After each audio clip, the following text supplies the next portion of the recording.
Few people may realize that Christians played a major role in the formation of the modern state of Israel. But a new state-of-the-art museum here in Jerusalem tells the hidden history of the heroes and heroines of Christian Zionism.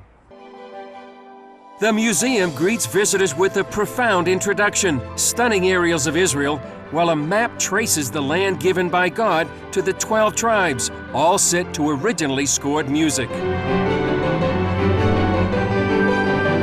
The museum uses state-of-the-art technology.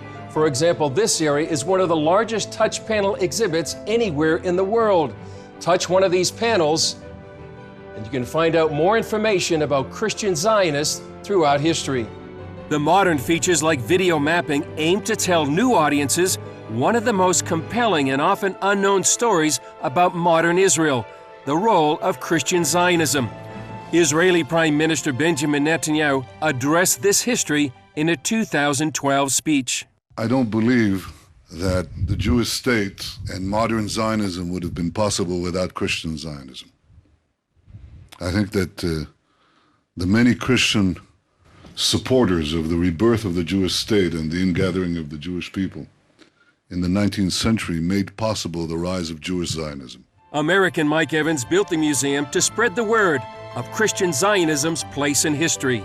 Wanting a home for Christians to celebrate their heroes and their history.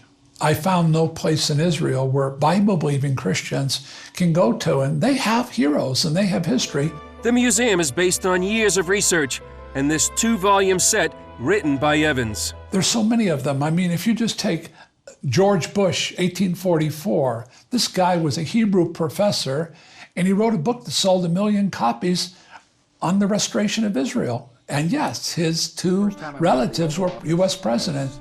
Others, like Ord Wingate, formed the first Jewish fighting unit in nearly 2,000 years, the beginning of the Israeli modern army we see today. Women like Corrie ten Boom and her family. The Nazis killed her father and sister, and she suffered in a concentration camp because they hid Jews during the Holocaust.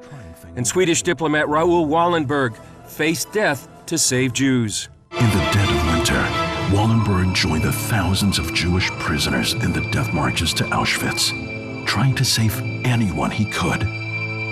What was it that to face death? I realized, number one, it was their Bible. They had an intimate relationship with the living Lord, and they loved the Word of God, and they were willing to commit their life for it. And with the Word of God came promises to the Jewish people. Those scriptural promises are woven through the exhibits, from Ezekiel to Isaiah to Abraham. According to the ancient writings, one day God appeared to Abram and spoke the words that would give birth to the nation of Israel. For visitors, the experience is wow. It's an experience like no other. I mean, you go in there and it's interactive. You'll learn a lot of things that you probably never even learned. I thought this was one of the most impressive things I've seen in Israel in the time that I've been here. Many never knew the history and now want to tell others. I am going to tell everyone that I can think of, people in my synagogue, to come here to see how this beautiful land of Israel was not built just by the Jews, but by the Christians and the wonderful people who risked their lives to make us a homeland.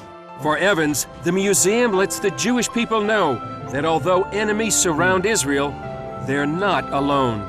They see Auschwitz and what they went through, and they see the alienation in the world today, and they come through it and they say, we're not alone.